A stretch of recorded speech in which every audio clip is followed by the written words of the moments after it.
Dans ce cours Initiation à MATLAB, on va d'abord introduire et voir les commandes de base de MATLAB. Ensuite, on va voir les instructions de contrôle.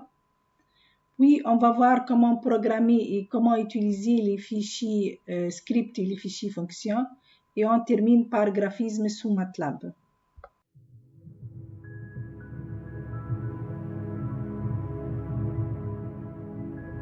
Dans cette vidéo, on va introduire l'environnement MATLAB. Le mot MATLAB, c'est l'abréviation de Matrix Laboratory. C'est un logiciel développé par la société américaine The MathWorks. Ce logiciel est spécialement conçu pour le calcul scientifique et la manipulation des tableaux ou des vecteurs et de matrices. MATLAB est plus qu'un langage de calcul et de programmation, puisqu'il permet aussi de créer et d'exécuter de nouvelles fonctions et il permet aussi de faire de graphiques. Donc, dire MATLAB, c'est dire donc calcul, programmation et visualisation graphique. Ce logiciel fonctionne dans plusieurs environnements tels que Windows, Linux et Macintosh. Sa première version date de 1984. Sa dernière version est R 2021 de mars 2021. Pour lancer MATLAB sur Windows par exemple, il suffit de cliquer sur l'icône MATLAB.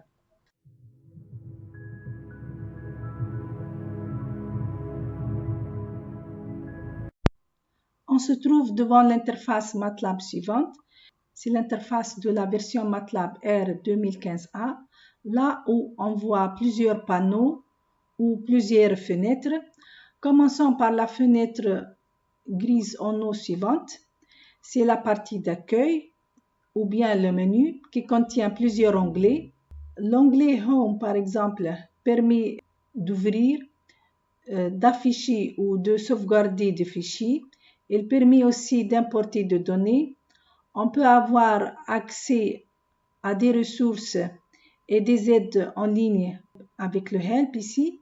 Dans l'onglet Plots, on trouve les différentes commandes pour faire de graphiques en 2D ou bien en 3D. L'onglet Apps contient une liste de différentes applications qu'on peut trouver installées sous MATLAB. En particulier, par exemple, Curve Fitting pour l'interpolation. Ici, on trouve des outils d'optimisation, comme on peut avoir des techniques de machine learning ou encore des outils de traitement de signal, etc. Dans cette interface, on trouve aussi ce qu'on appelle Current Folder ou bien explorateur des fichiers. Cet espace qui contient et affiche l'ensemble des fichiers présents dans le répertoire actif. C'est le dossier sur lequel on doit être placé. Ici, il contient tous les fichiers nécessaires pour programmer sous MATLAB. En particulier, il permet d'ouvrir et de visualiser les fichiers MATLAB qu'on va voir pour les éditer. Il y a aussi la fenêtre dite Workspace ou bien espace de variables qui permet de visualiser toutes les variables en mémoire qu'on vient de définir sous MATLAB. Il est ici vide puisqu'on vient d'ouvrir MATLAB. Si par exemple, je crée la variable a est égal à 2, on vient de voir que cette variable vient de s'ajouter à cet espace de variables ou à ce workspace. Si on fait par exemple un calcul 1 plus 3, une nouvelle variable ans qui est answer en fait, c'est la réponse ici à 1 plus 3. En fait, ans ici contient la valeur de ce dernier calcul, puisqu'on n'a pas attribué à cette valeur, à la valeur 4, une autre variable. Remarque, ces variables en fait restent actives tant qu'on ne quitte pas MATLAB. La fenêtre principale dans cette interface est la fenêtre dite Command Window ou bien fenêtre des commandes. Cette fenêtre permet d'écrire ligne par ligne les commandes et afficher les résultats d'exécution. Chaque ligne doit commencer par le symbole double supérieur. L'exécution se fait directement dans cette fenêtre en tapant Entrée. Par exemple, pour exécuter une instruction, par exemple, c'est égal 2 fois 5, on tape c'est égal 2 fois 5, puis on clique sur Entrée. La dernière fenêtre dans cette interface et celle de commande history ou bien fenêtre historique. Cette fenêtre stocke en mémoire toutes les instructions saisies. Par exemple, ici, on regarde que les dernières instructions A est égal à 2 et C est égal à 2 fois 5 ici viennent de s'ajouter à cette fenêtre. Et donc, c'est une liste de toutes les commandes déjà tapées. Par exemple, pour réécrire C, il suffit de cliquer dans l'historique, instruction de C suivante. Il est possible aussi d'effacer le contenu de cette fenêtre en sélectionnant l'option Clear Command History. On peut modifier ou personnaliser cette interface. Sachant que la taille de chaque panneau ou de chaque fenêtre est ajustable, il suffit de placer le curseur de la souris sur les limites, par exemple ici,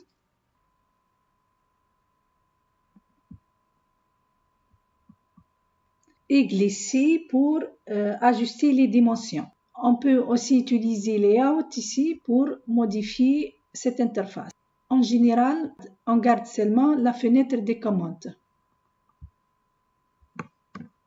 On sort de MATLAB soit en utilisant la souris ou bien en tapant Exit ou Quit. Par exemple, si on tape Exit ici et on Entrée, on va quitter le logiciel.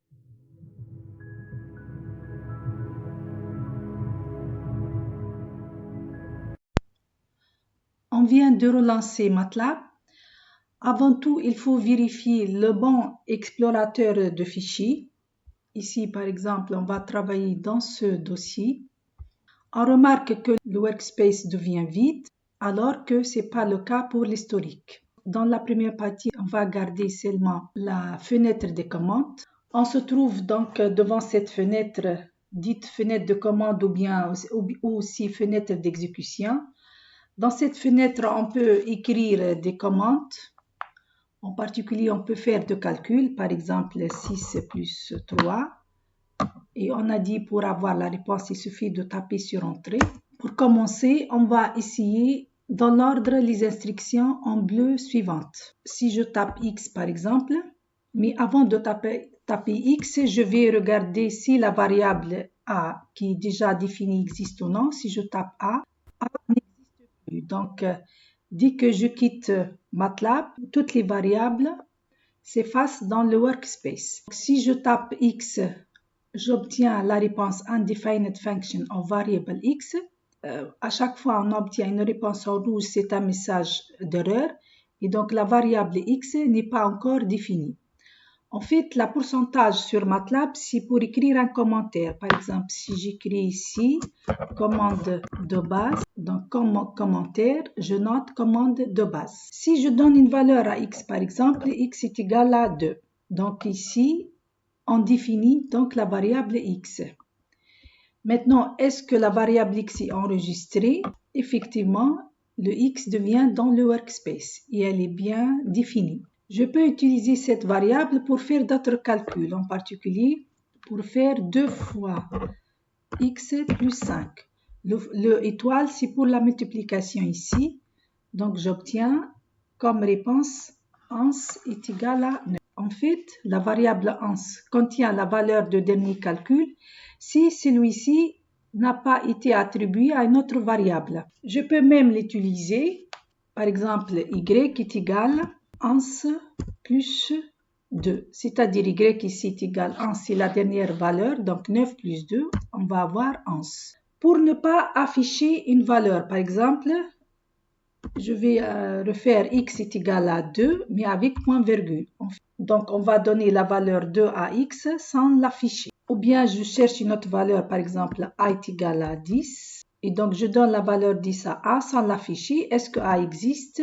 Oui, le a est bien défini, qui vaut 10 ici.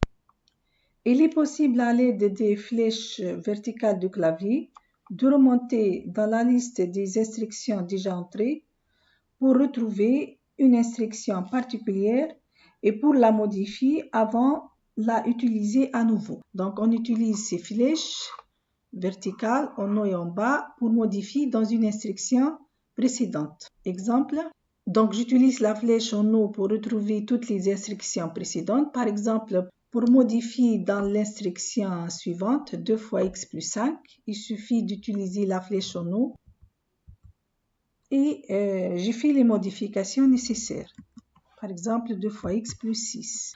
Je veux modifier dans y ici, donc je tape y et j'utilise la flèche maintenant. Donc j'obtiens directement seulement les instructions qui commencent par y.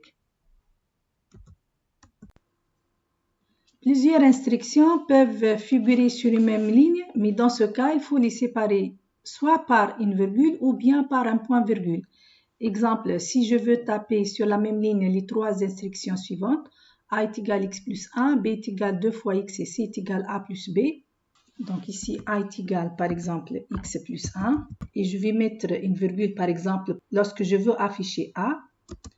Le b qui est égal à 2 fois x et c qui est égal à a plus b par exemple. Voilà, donc j'obtiens a et b, mais le c n'est pas affiché. Par contre, si je n'utilise pas ces séparations, par exemple, je vais rien mettre entre a et b, on va avoir un message d'erreur. Donc, il faut faire attention. Lorsqu'on a plusieurs instructions sur la même ligne, il faut utiliser soit les virgules, soit les points-virgules. Comment on fait une pause pendant l'exécution? Si on entre la commande pause dans un ensemble d'instructions ou bien de commandes, le programme s'arrête à cette étape tant qu'on ne tape pas Entrée. Exemple, si je reprends l'exemple précédent, a est égal à x plus a, b est égal à 2 fois x et c est égal à a plus b, et je vais faire une pause juste après a.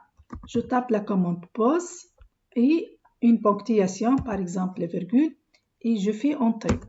Donc l'exécution va s'arrêter en a ici tant qu'on ne tape pas Entrée. Pour continuer l'exécution, il suffit de taper Entrée pour avoir le B et pas le C puisque le C n'est pas affiché ici. Parfois, on a besoin de calculer le temps de calcul de certaines exécutions, surtout pour comparer. Il suffit dans ce cas d'insérer la commande TIC au début de la simulation.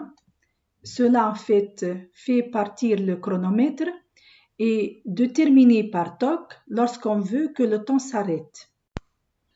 Par exemple, si je cherche à déterminer le temps de calcul pour calculer 10 factoriel, il suffit dans ce cas de commencer par TIC. Bien sûr, il faut ajouter virgule.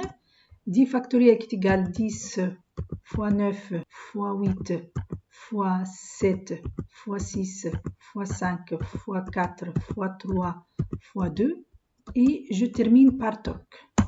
Et donc j'obtiens ici le temps de calcul nécessaire pour calculer la valeur de 10 factoriel. Parfois, un programme ou bien une exécution tourne mal et on a besoin de stopper et d'arrêter cette exécution. Il suffit d'utiliser dans ce cas CTRL-C.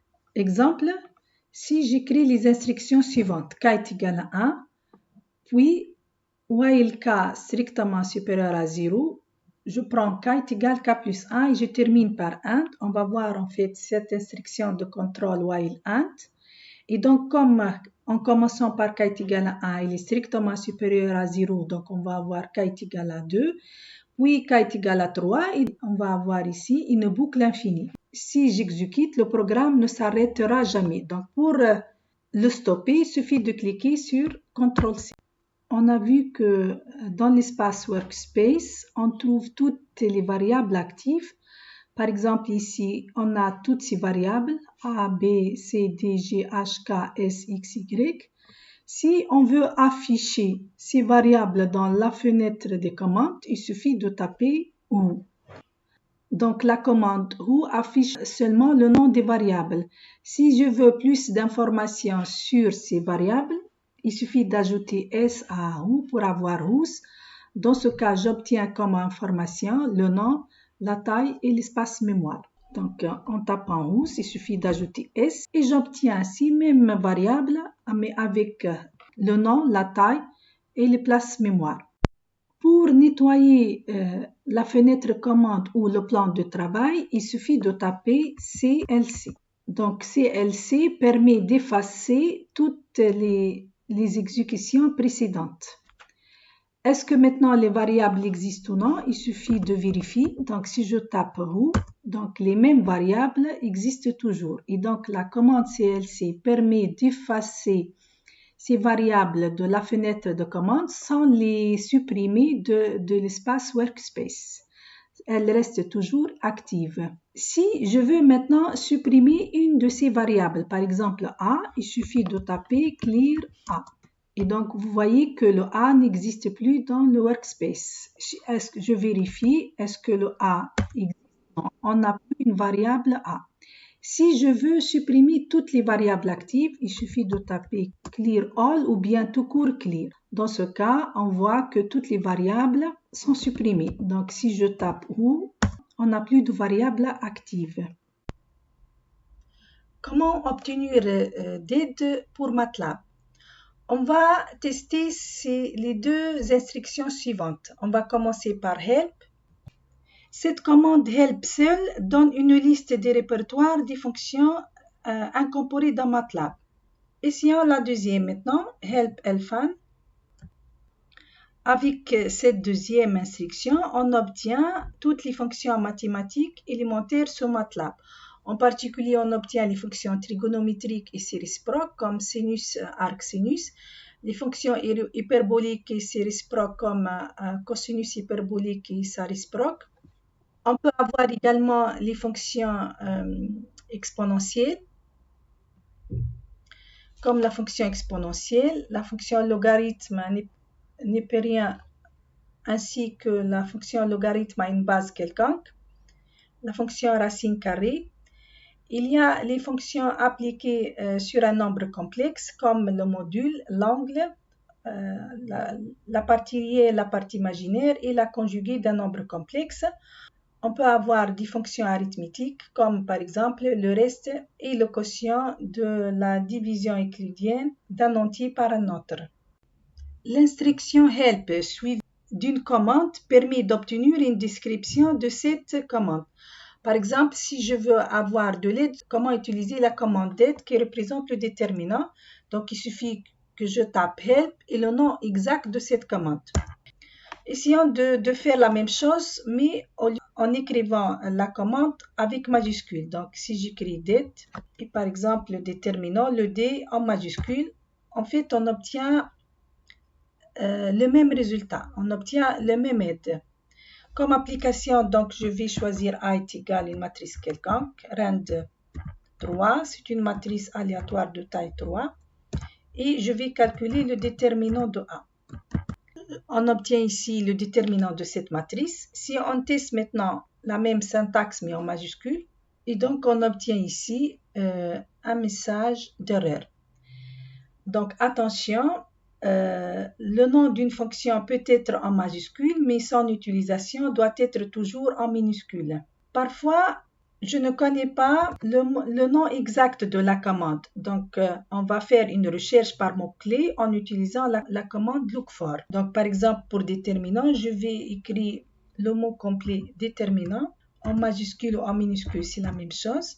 Cette syntaxe look for nous donne les différentes commandes associées à ce déterminant et on obtient ici la commande dette. Donc, pour chercher une fonction dont on ne connaît pas le nom exact, on utilise l'instruction look for suivie du nom approximatif ou par mot-clé de la fonction. MATLAB est une gigantesque calculatrice. Les opérations arithmétiques de base sont l'addition, la soustraction, le étoile qui représente la multiplication et la division, qui sont utilisées en conjonction avec les parenthèses. Le symbole chapeau est utilisé pour élever à une puissance quelconque. Par exemple, pour calculer pour a est égal à 3, on va calculer la fraction a carré plus 2 sur a au cube plus 1. Donc, on donne a est égal à 3. Puis, pour la fraction, en numérateur, on va mettre a au carré, donc a chapeau 2, plus 2 entre parenthèses. Sur la même chose, donc entre parenthèses, a à la puissance 3 plus 1. Il y a des variables prédéfinies sous MATLAB, comme la variable ans qui désigne une réponse à une expression sans assignation. EPS, c'est la précision de la version MATLAB utilisée pour désigner epsilon. Pi, c'est le nombre réel pi. I, J sont les deux nombres complexes tels que I carré est égal, J carré est égal à moins 1. 1 pour désigner l'infini et none pour désigner une forme indéterminée ou quelque chose qui n'est pas défini. Donc none, c'est not a number. On va tester ces variables. On va commencer par ans. Donc la dernière ans, c'est 4. On a vu cette variable. Pi, c'est la valeur de pi sous son format short. On va ici I carré qui est égal à moins 1. Même chose J carré qui est égal à moins 1. EPS, la précision pour cette version, c'est 10 à la puissance moins 16. Supposons qu'on fait 1 plus EPS par exemple. Et donc on trouve que cette précision est négligeable devant 1. Donc on va avoir 1. Pour avoir l'infini, on va faire par exemple 1 sur 0. On va avoir l'infini. Pour avoir une forme indéterminée, on va faire par exemple 0 sur 0 pour avoir quelque chose qui n'est pas défini, donc not. Ou encore, on va faire l'inf fois 0 qui donne aussi une forme indéterminée. Parmi les fonctions portant sur les réels ou bien sur les nombres complexes, on trouve les fonctions mathématiques suivantes. En particulier, on a vu déjà quelques-unes de ces fonctions. La fonction racine pour square pour racine, log pour la fonction logarithme, log à la base 10 ou bien à la base a quelconque de x, c'est log a entre parenthèses x, la fonction exponentielle, abs pour le module ou la valeur absolue, les fonctions trigonométriques, cosinus, tangente, sinus, etc. Et conjuguer l'angle réel et imaginaire d'un nombre complexe z. Par exemple, si on veut calculer racine de 2, il suffit d'appliquer square entre parenthèses 2. Imaginaire, par exemple, de i, on va appliquer im à i, plutôt imagine. Abs de i, donc c'est le module de i normalement qui doit être égal à 1, donc on va avoir 1. Il y a d'autres fonctions. On a dit que pour trouver toutes les fonctions, il suffit de taper cette instruction. Comment s'écrivent les opérateurs logiques ou les opérateurs de comparaison sous MATLAB? Ces opérateurs de comparaison ou opérateurs logiques servent pour définir des conditions logiques. On les utilise en programmation et surtout dans les instructions de contrôle de type if and ou while and. Commençons par les opérateurs de comparaison. Si on a une condition d'égalité, par exemple pour vérifier si le discriminant delta est égal ou différent de 0 pour calculer les racines de ax carré plus bx plus c, on écrit la condition if delta ici non pas est égal normal à 0, mais double est égal à 0. Donc l'opérateur égal s'écrit comme ça. Strictement supérieur, donc de la façon suivante, respectivement strictement inférieur, supérieur égal, on ajoute égal après strictement supérieur, même chose pour inférieur égal, et pour différent, donc on écrit tilde différent. Par exemple, si A différent de B, on écrit, ou bien while A différent de B, on écrit A tilde comme ça, B. Pour les opérateurs logiques, le I logique s'écrit I comme ça, le OU logique, donc c'est une barre verticale, et la négation, c'est un tilde. Donc le I comme celle-là remplace le AND, le OU donc c'est le OR, et le non c'est la négation.